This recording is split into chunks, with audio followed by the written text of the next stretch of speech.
Well, thank you for joining us. My name is Salome Mwangi. I am with the Idaho Office for Refugees. I coordinate the Refugee Speakers Bureau. And today I'm here to give a little presentation about working across cultures, and cultures can mean different things to different people. And I will go ahead and share my screen so that we're all on the same page.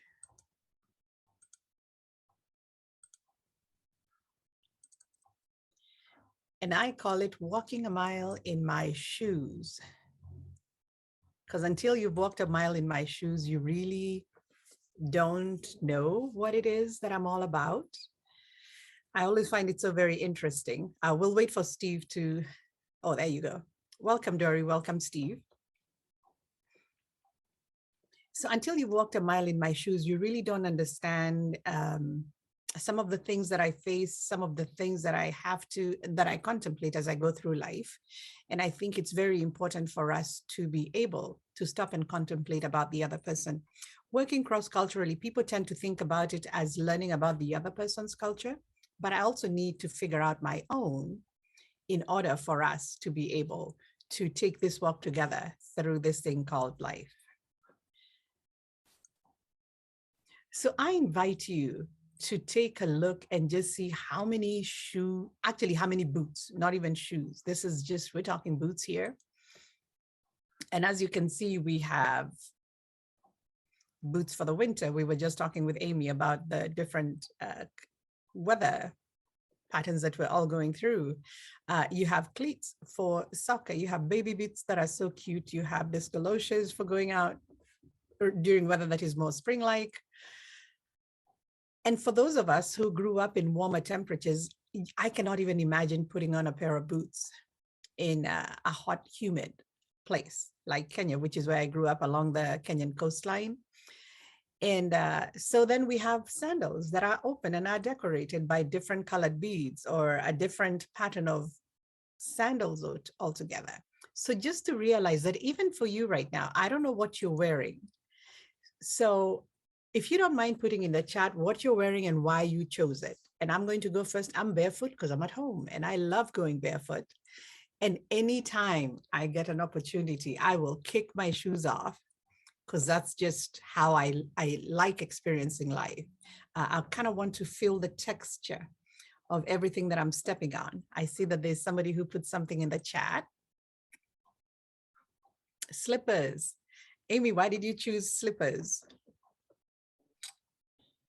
So I'm at home also, and when I do presentations, I do presentation attire from the waist up, but from the waist down, I am totally comfortable. New world we're living in. Is there anybody else who'd like to chime in and talk to us about their choice of footwear, whatever that may be?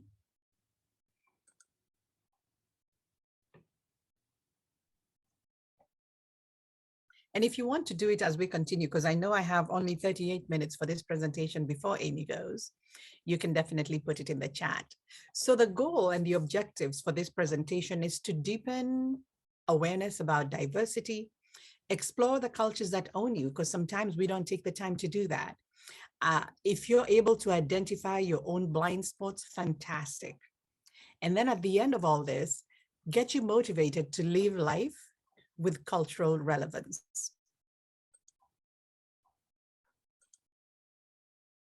So I propose that culture is like a hula hoop. You know how a hula hoop only goes around one person. And the moment two of you step in, it's no longer a hula hoop. It's like a mini, it's something that actually imprisons both of you rather than sets you free. So take a moment to consider what's in your own hula hoop. And once you do that, you'll be able to recognize some of those things in somebody else's hula hoop. And after that, you can now begin to enjoy hula hooping together. Because I understand what's in my hula hoop. I understand what's going on outside my hula hoop, and I'm okay with that. I remember when my daughter was little and she could hula hoop, and man, did that look like fun. And she could make the hula hoop go up, she could make it go down. And it didn't matter how much I tried. I just couldn't do what she was doing, but I was able to sit there and enjoy her playing with her hula hoop. Some hula hoops are weighted, others are lighter, others are colored, others are not. So just to realize it doesn't matter what it looks like, it's a hula hoop. And it brings with it the potential of enjoying my own hula hoop and somebody else's hula hoop as well. I love this illustration of, kids with hula hoops. And this is kind of where we should be, right? To where I have mine and you have yours, and we can do all this together. And some people can dance, some people can do acrobatics, some people make a career out of playing with hula hoops. And that is a-okay, it really is.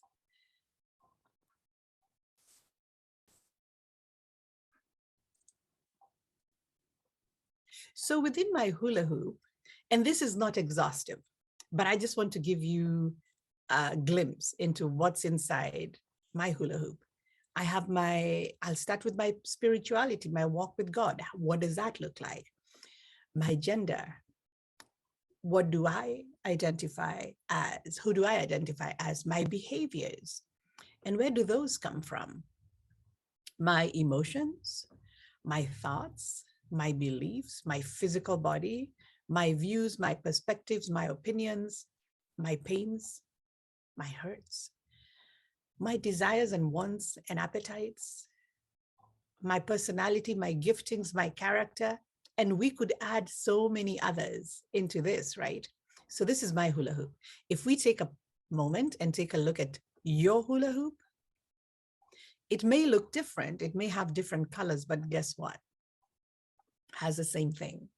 If we start with your spirituality or your walk with God or however you choose to present when it comes to the spiritual world.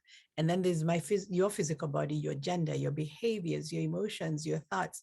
Is this really beginning to look alike? Your beliefs, your views and perspective and opinions, your pains and hurts, your desires, wants and appetites, your personality, your giftings, your character. So as you can see, each of us has their culture, which I'm choosing to use a hula hoop as a presentation of it.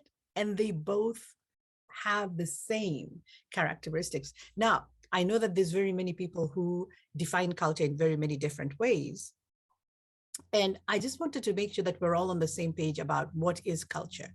So in unpacking culture, we realize culture, I'm defining culture as the learned and shared patterns of perception and behavior of a particular group of people.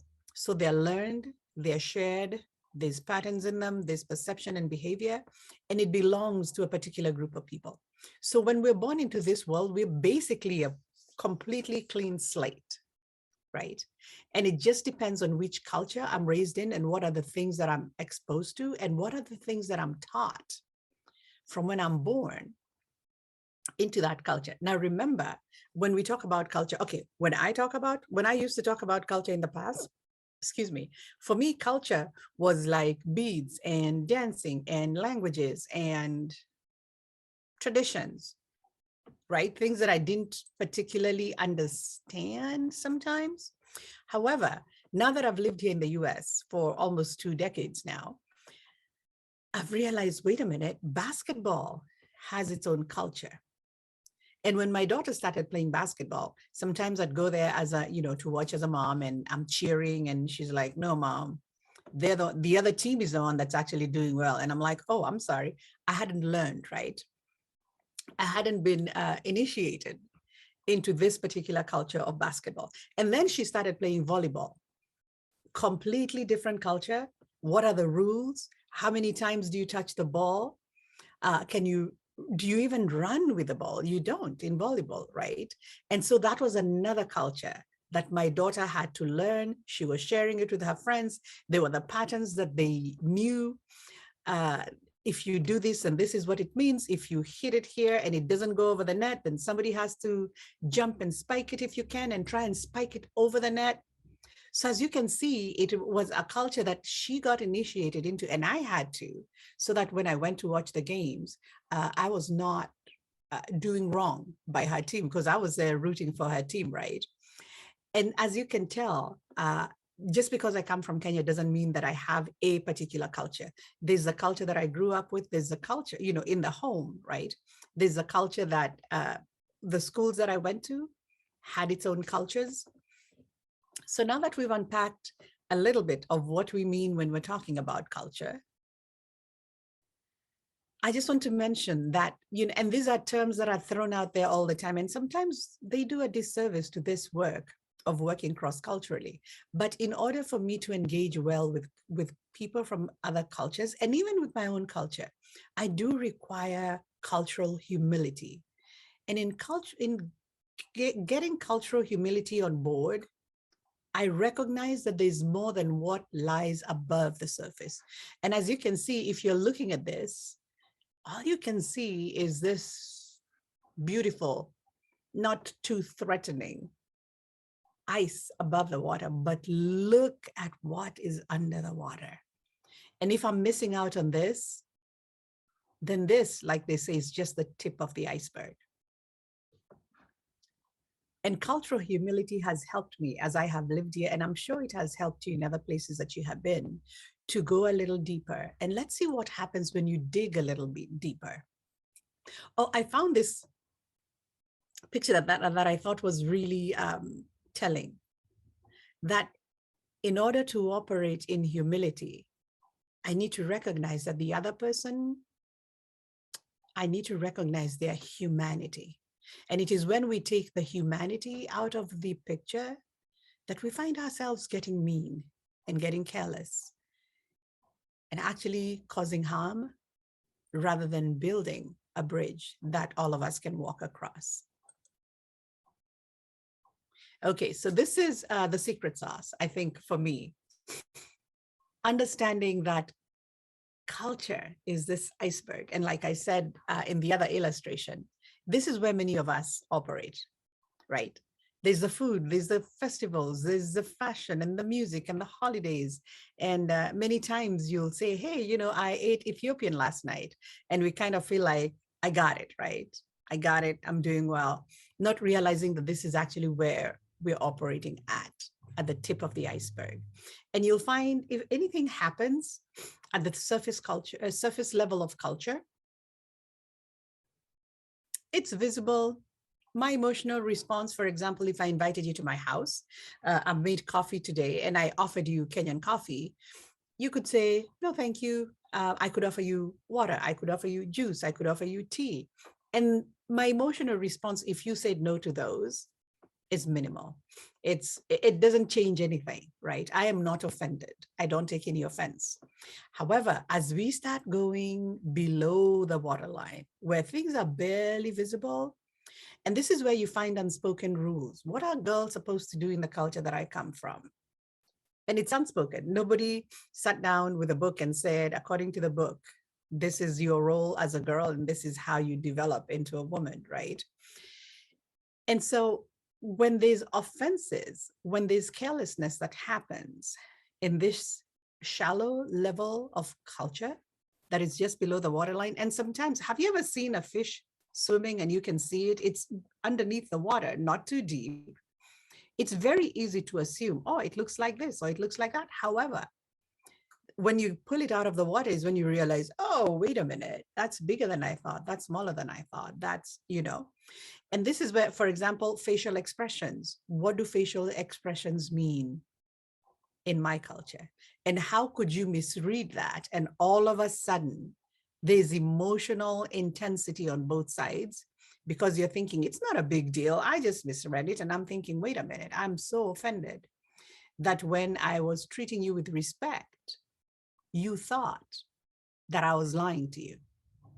Let me give you an example. In America, here in America, if somebody doesn't look you in the eye, doesn't eyeball you, then according to you, they're not being very honest. They're being a little bit, shady, and I'm not sure exactly what's going on. And yet to me, not looking at you in the eye, not eyeballing you, is actually me respecting you because that's how I was raised. And that is the truth of how I was raised.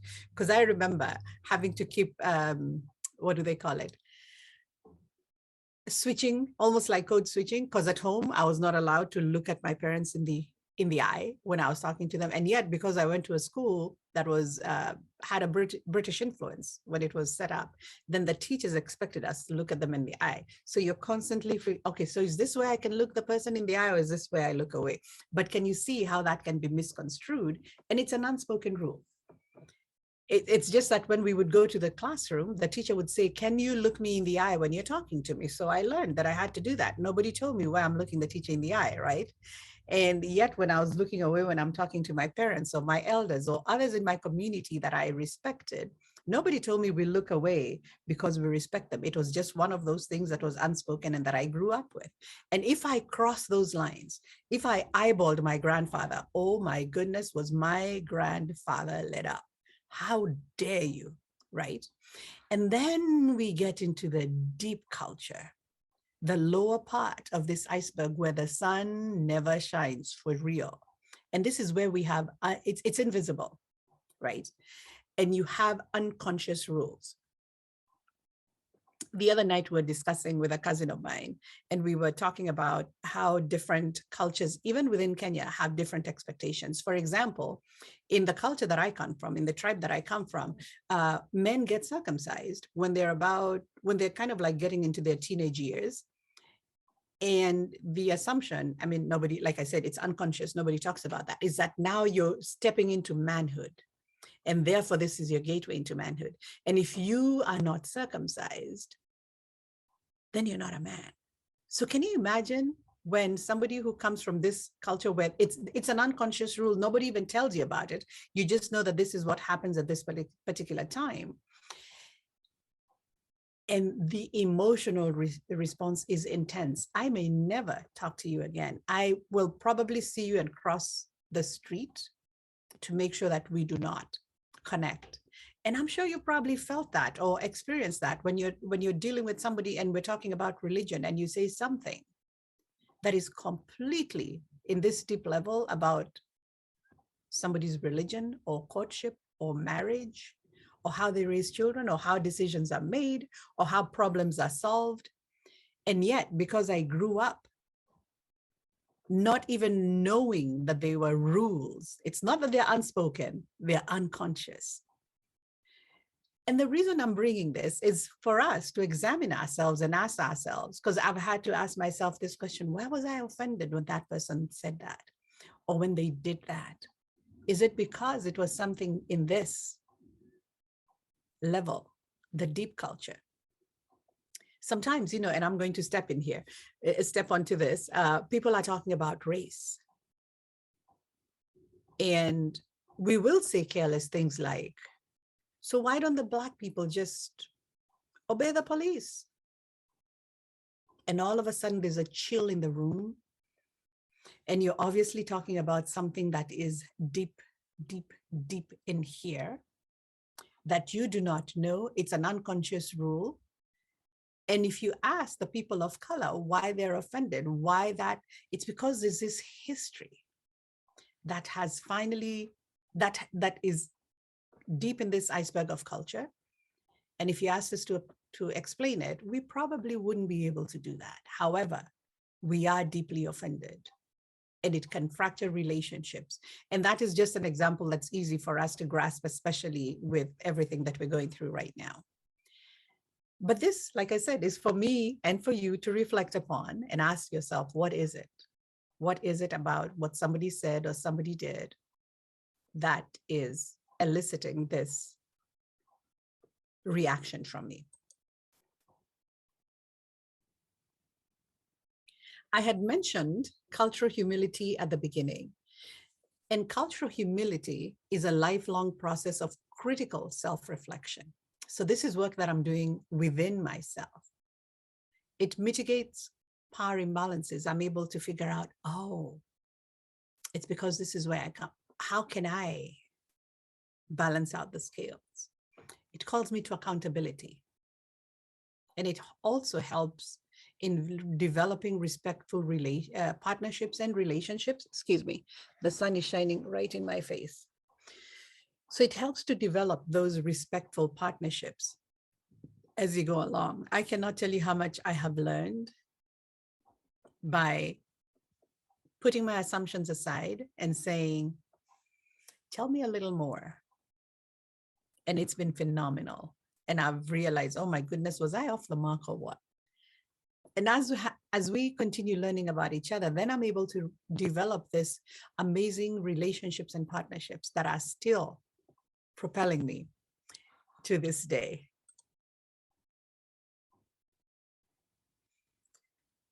Now, in practicing cultural humility, rather than learning the identity and responding to sets of cultural specific traits, isn't it interesting how people will say, well, that's how people from Europe behave, or that's how people from England. Instead of responding to that, you as a culturally, I'm not sure we ever really become culturally competent if we're lifelong learners, but we develop and we practice the process of self-awareness and reflection. And while we think that it is just with people from other cultures, my daughter comes from a different culture and I pushed her out. But sometimes I'll be talking with her and I'll offend her, or she'll be saying something to me and I'm getting offended. But then I've decided, rather than living this life that keeps getting fractured and then we heal and then we fractured and then we heal, that relationship becomes fragile, right? I have decided I would like to be on this process of self-awareness and reflection. And sometimes I'll go back to her, many times I'll go back to her and say, I think I missed the bus on this one. Help me understand, what is the pull of Instagram? Because to me, I just think you're wasting a lot of time on your phone. Tell me about it. What is it that is pulling you in?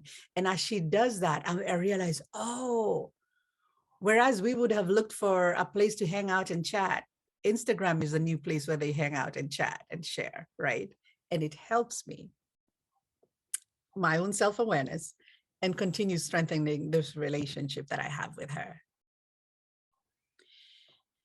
And I'm almost coming to a close because I know that we also need to set aside some time for a Q&A. Now, I used to think that communication was the key. And how many times have we been told, communicate clearly, make sure you understand what is being communicated to you, until I realized comprehension is. You can communicate all you want. You can talk, you can chat, you can Instagram, but if the other party doesn't understand you, and if you don't understand the other party, we will not be able to reach each other in the way that we need to.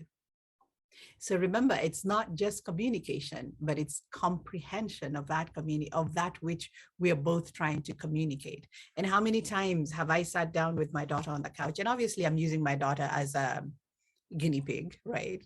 In this conversation about culture. How many times have we sat until 1 a.m. in the morning, and all of a sudden I comprehend what it is that she has been trying to say.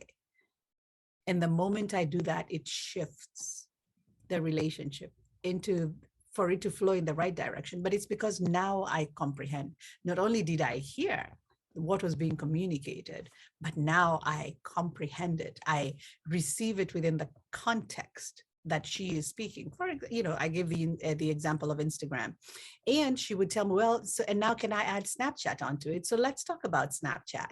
And I realized when I talked to her about Snapchat, and she couldn't understand, well, why are you saying yes to Instagram, but no to Snapchat? And I talked to her about the origin of Snapchat, and all of a sudden she was like, oh, well, that's not what I want to do. That's not what I'm trying to do. And you can understand where comprehension comes in.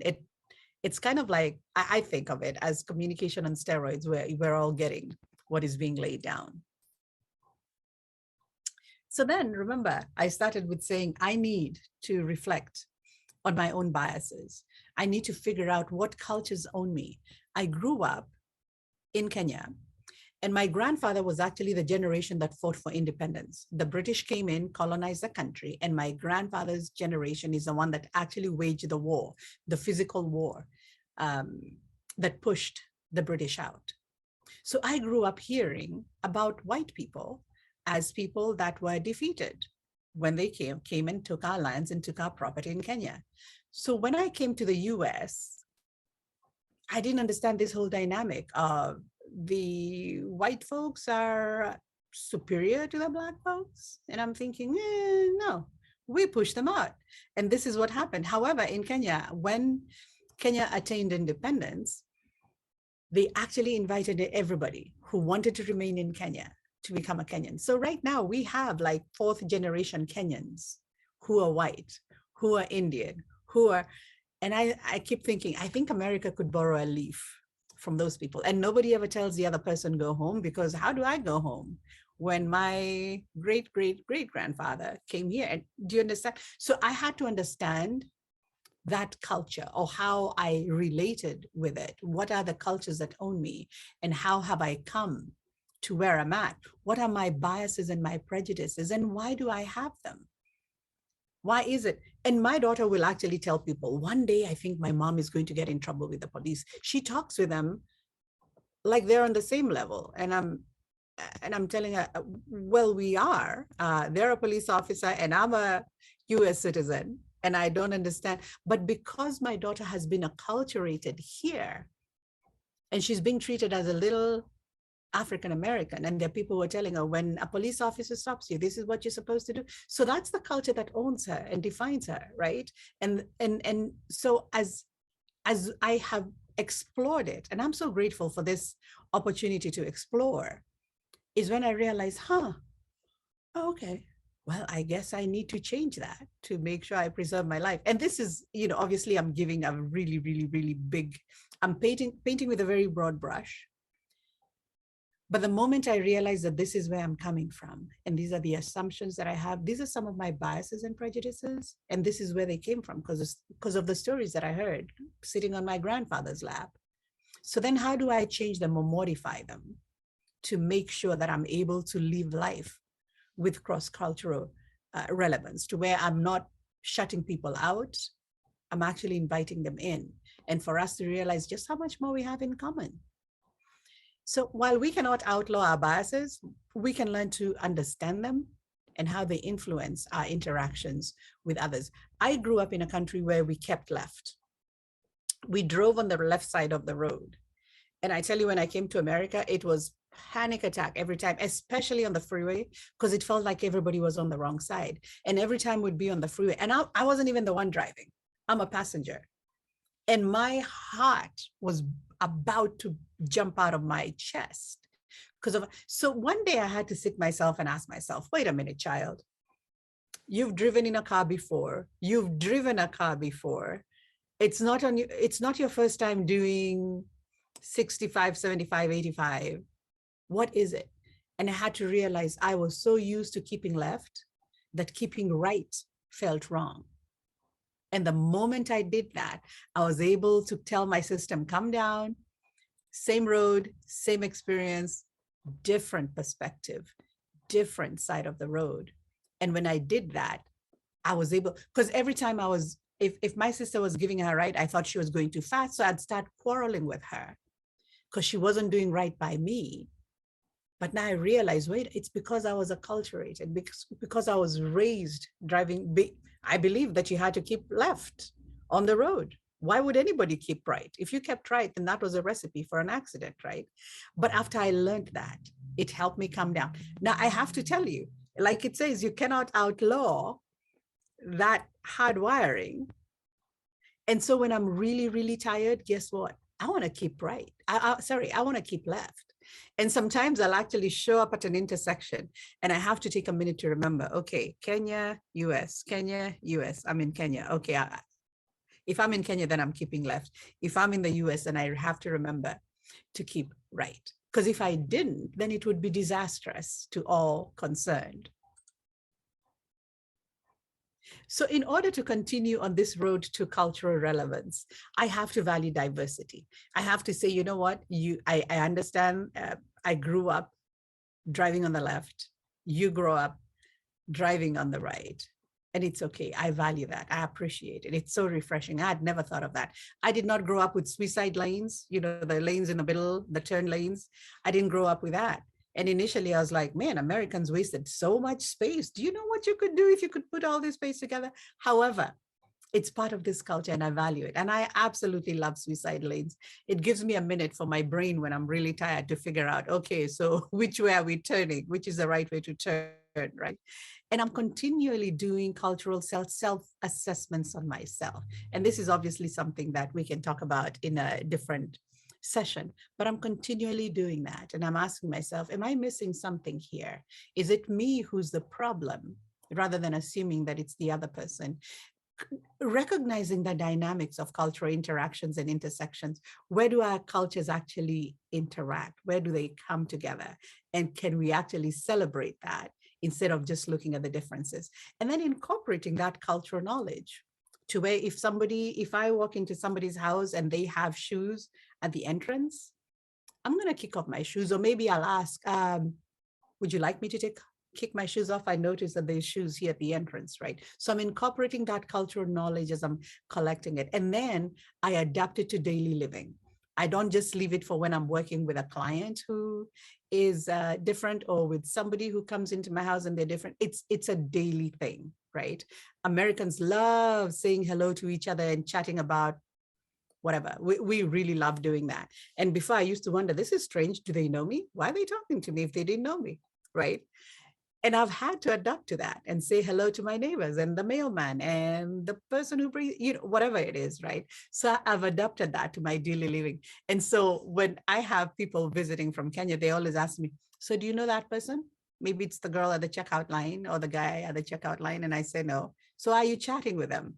Because I've decided to adapt my daily living to become relevant in this community rather than just be quiet. I never used to talk because every time I spoke, my accent gave me away. And I didn't want to talk about my accent. I felt like I was being set aside, like somebody was trying to put me in a box. However, this is what I realized, that when somebody asks me where my accent is from, that is an opportunity to swing open that door and begin to have these interactions that have made my life so very rich.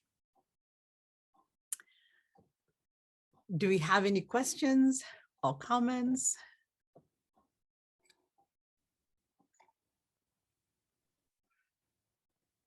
I'll stop sharing. And this way, if anybody just wants to pipe up and ask a question, if you want to unmute yourself, please feel free to do that. Well, what a great conversation. And I mean, something I have not thought a lot about previously. And it's a great lead into what I'm going to talk about, but I'm wondering, in your opinion, doesn't this need to be done much earlier, this sort of cultural competency? I mean, I'm thinking in schools, elementary, middle, and high school. The whole idea of cultural competency just seems so important to me. Do you do this presentation for younger audiences? So, and that's a great point, that the earlier we learn this, the easier it becomes as we continue growing and maturing. And what we've begun doing is actually with the high school levels and having this conversation. And especially in classes where you have a lot of people who are coming in either as refugees or immigrants, and the kids are in those classes and they're learning, they're English language learners. So then how do we have this conversation so that they can present, they can actually be able to articulate and say, hey, this is the kind of culture that I come from. And it's been fascinating, even for the, I want to say American kids, but I'm wondering, who's an American kid? Because we all come from different places, right? However, it's been very, very rewarding, even talking to the high school and having these conversations around, and when I talk to the high schoolers, I actually center it on belonging, because we can wax lyrical about all this stuff, but if people don't feel like they belong, then at the end of the day, all we're doing is throwing words at them, but they're not sinking down and actually making a difference. And I see Christy said, I love the way you put it, the world would be so much more peaceful if everyone thought this way. And it does take, it takes time. It really does. It takes intentionality. It takes you being unoffendable. Because, you know, sometimes my daughter will say something and I'm thinking, you know, if you were in Kenya, you would not. But then I have decided if I say that, then I'm obviously creating a rift that rather than bridging the divide. And after we have talked is when I'm able to tell her, you know, if we were in Kenya, this would be treated as offensive or as, you know, but those are the things that I've decided I'm going to become unoffendable. Any other questions or comments?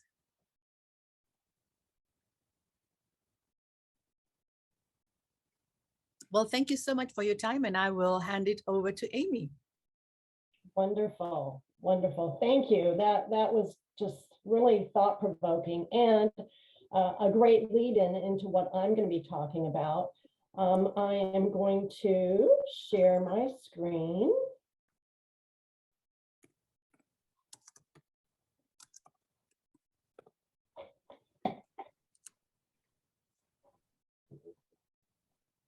So let me check. Are you all able to see my screen?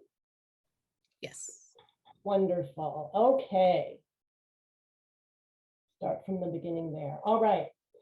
So we're going to be talking about Aging with Pride, IDEA. IDEA stands for Innovations in Dementia Empowerment and Action.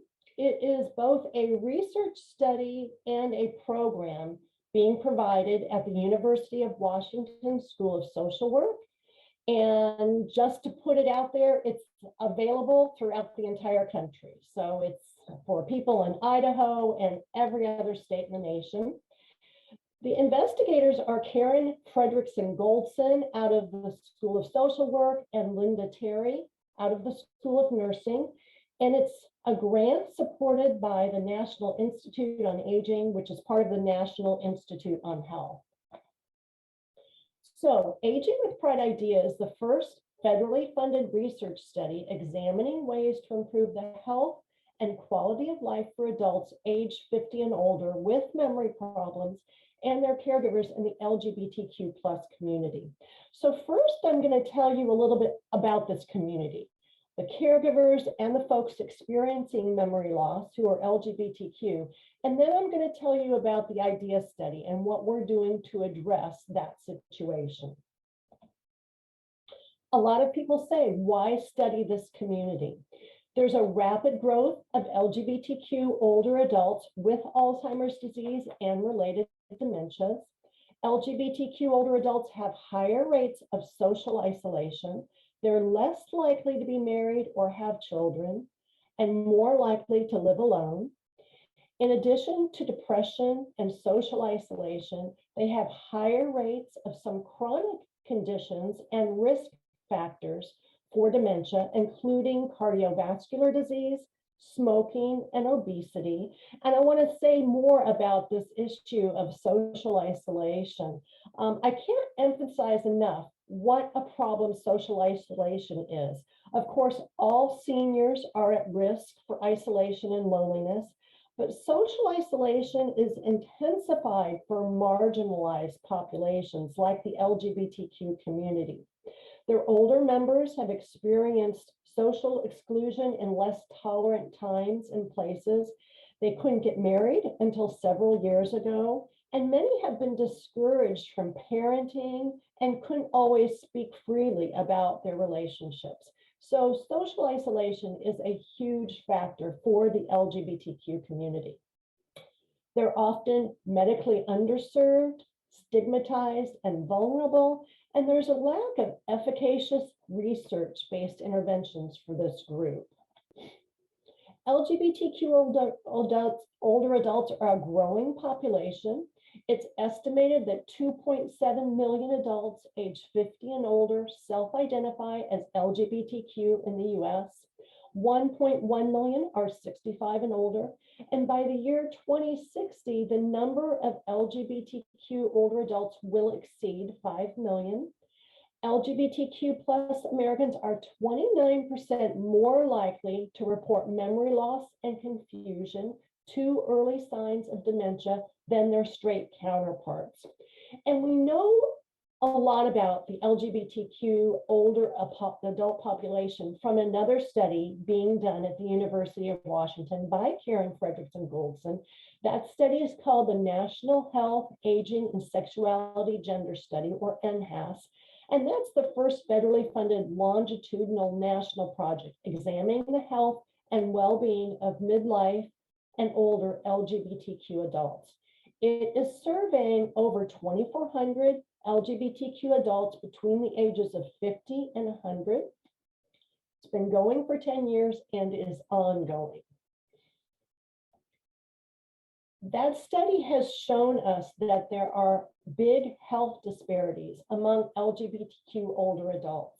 Lesbian, gay, bisexual older adults have higher rates of disability and mental distress than heterosexual older adults.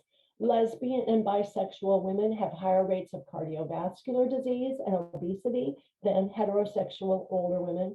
And gay and bisexual older men are more likely to experience poor physical health and to live alone compared to heterosexual older men. And this article on the right is just one of the many articles that have come out of the Goldson Institute talking about disparities in the LGBTQ older adult population. Other study findings: 13% of LGBTQ older adults report they have been denied health care or received inferior care. More than 20% do not disclose their sexual or gender identity to their physicians. And almost 2/3 have been victimized 3 or more times. 59% report they lack companionship. 53% feel isolated from others. And 53% feel left out. LGBTQ adults as caregivers, they become caregivers at a higher rate than the general population. Many LGBTQ caregivers will say they are just doing the right thing, helping a friend, or being a good son or daughter without having any idea that they are caregivers. 35% of caregivers in the LGBTQ community are providing care to a partner or spouse, 32% to a friend, 16% to a parent, 7% to another relative. And caregivers in the LGBTQ community are more likely than non-caregivers in that community to report a disability, depression, victimization, and verbal and physical abuse. Who are the caregivers? Many LGBTQ older adults may not have a relationship with their legal or biological families and are instead supported by their families of choice. They are twice as likely to age without a spouse or partner, 3 or 4 times less likely to have children. About 2/3 of dementia caregivers in the US are women, but in the LGBTQ community, both men and women have a high likelihood of caregiving, and that's actually borne out in our program. We have equal numbers of male, female caregivers. LGBTQ caregivers often have limited legal power and can be excluded from decisions regarding where the person they care for will reside or what health care they will receive. And then there's different issues among LGBTQ older adults with dementia. Many have hidden their sexual or gender identities for most of their lives, and memory loss can introduce challenges regarding how they manage that identity and the extent that they reveal or conceal their identity as their memory loss progresses. And this statement from one of our participants is a perfect example of that. I'm over 50, a trans health activist, afraid that my insistence on being who I am confuses people.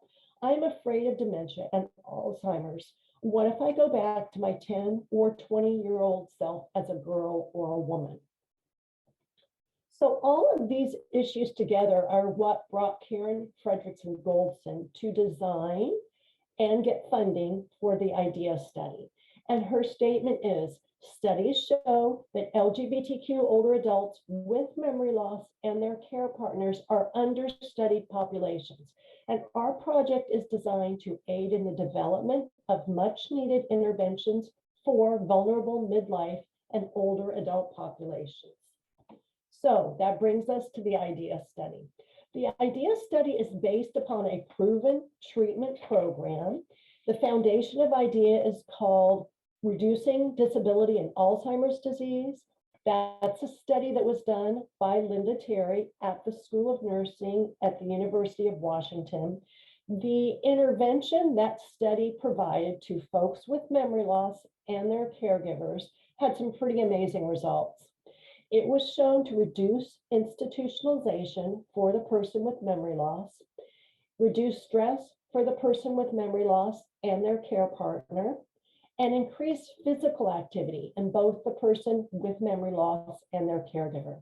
So the IDEA study is taking that intervention and adding an enhanced component that addresses the unique risks, strengths, and resilience in the LGBTQ community. So prior to the COVID pandemic, the study looked a bit different than it does now. Prior to the pandemic, we were doing this study just on the West Coast, and we did the intervention face-to-face with folks in their homes. Once COVID came, we had to socially isolate. We weren't able to meet with people face-to-face, so we made some adaptations. We adapted the program so that all coaching sessions are done virtually using DoxyMe. All session handouts and materials are sent by mail or email to the participants. If the person with memory loss and their care partner don't live together, we still can include them.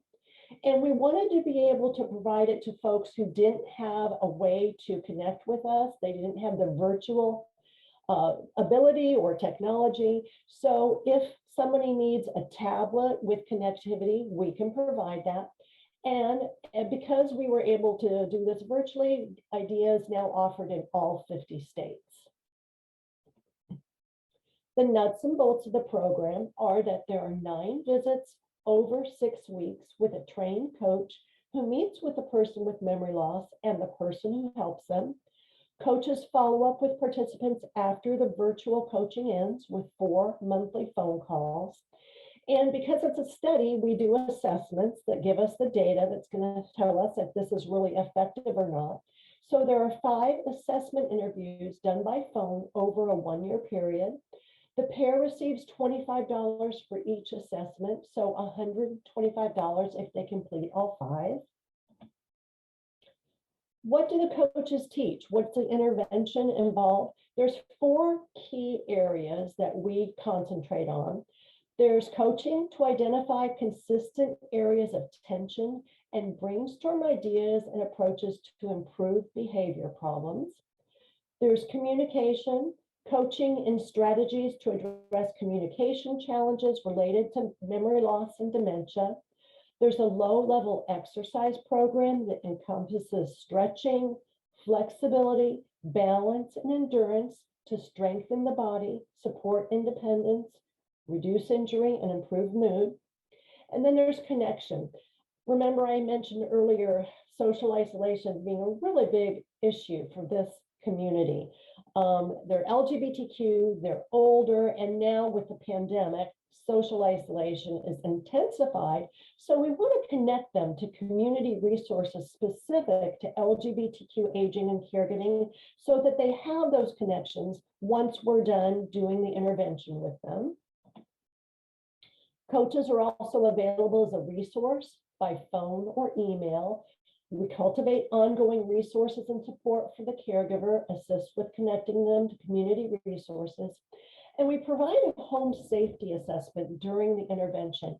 Even though we're not in the home meeting with folks face-to-face, they still can take whatever it is they're connecting with us, whether it's their phone, their tablet, iPad, and they can show us different areas in their home, and we can make suggestions as to how they can improve the safety in that particular area. Really important for folks who are experiencing memory loss because falls are such a risk for that group.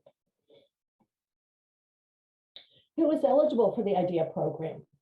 The person with memory loss and the person who helps them both participate in the study as a pair.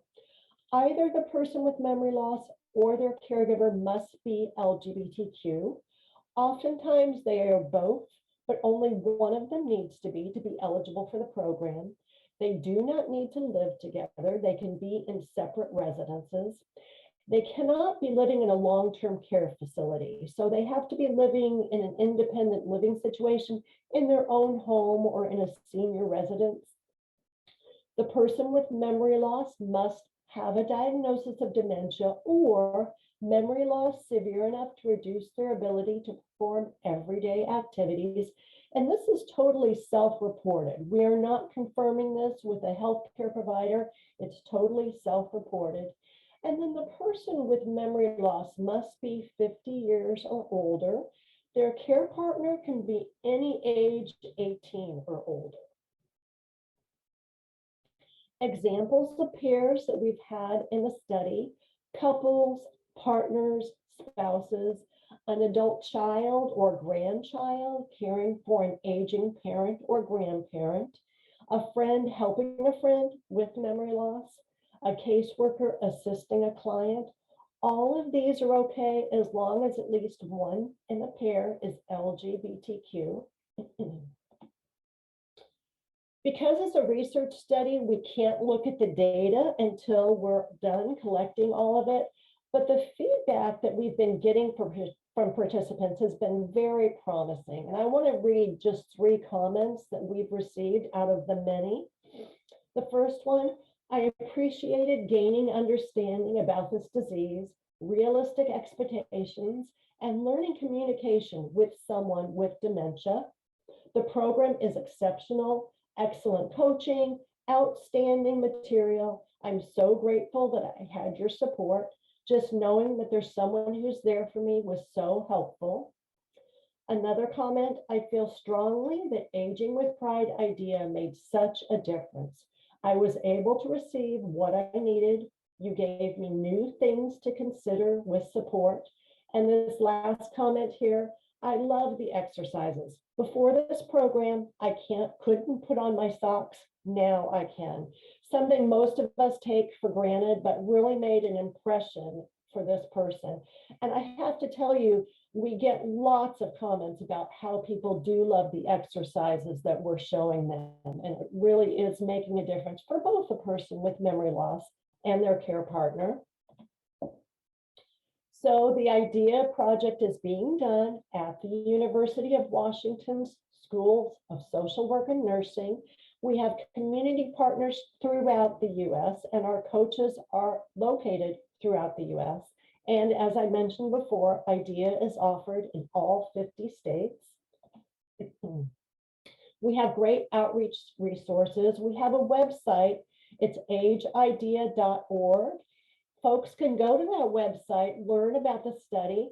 There's a 2-minute video that talks about the study, very brief, but talks about what the study involves. And if somebody is interested, they can actually do a screening online. We will get their information and call or email them to talk with them more about the study.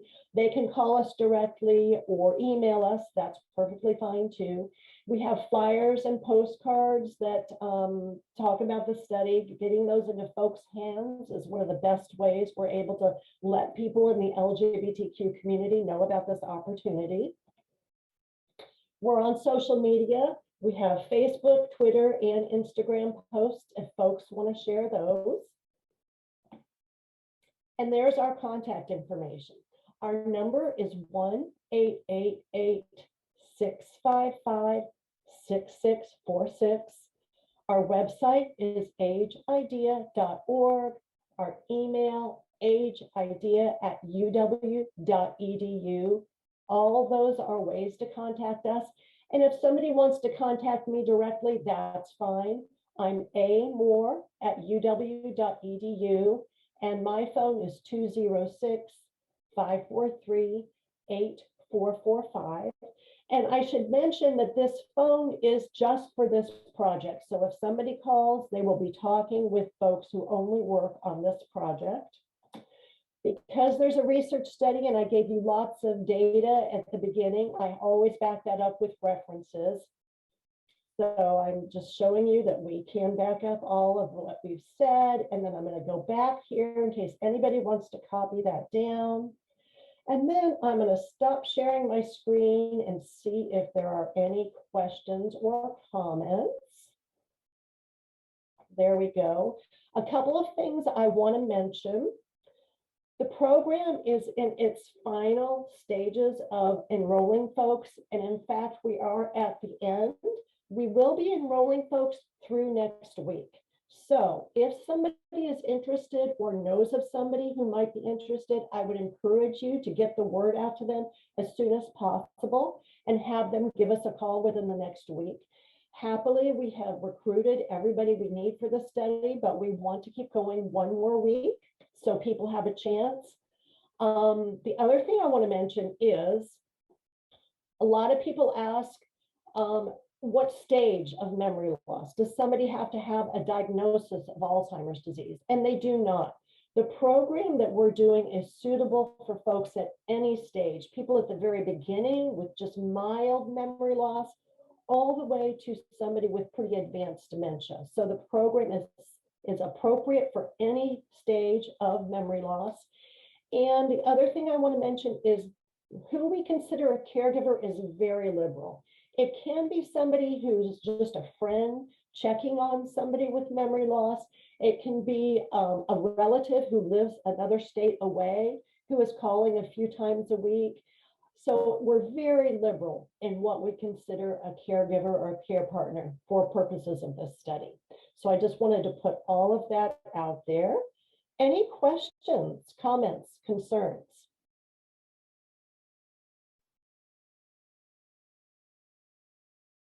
Okay, and I'm going to check the chat.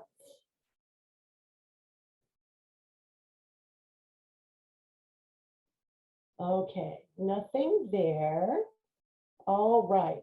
Well, just want to give you one more opportunity to see if there are any questions. And if not, I think this presentation is concluded. Amy, thank you so much. That was quite a bit of information that you're able to pack in there for us. It is a lot. It is a lot. Very encouraging to know that that resource is available across the 50 states. Absolutely, it is. And just because we're ending enrollment next week, we will continue doing this work. The next phase is for us to look at the data, of course, and we're going to be following people for a year. And then we're working on another proposal to translate this into the community, meaning we want to be able to teach folks in area agencies on aging and Alzheimer's Association chapters how to do this intervention with their clients. So that's one of the next steps. And we're also developing programs. One of the things we've learned is many of the people who call us have memory loss. They are LGBTQ, but they don't have a caregiver or a care partner. So we're very interested in developing programs to meet their needs. So that's really important to us. So there we go. Thanks. I appreciate the comments. It's an amazing program. Thank you for sharing. Thank you so much. All right. Well, thank you for attending, and I hope everybody enjoys the rest of the conference and has a nice weekend. Wonderful. Bye. Bye-bye.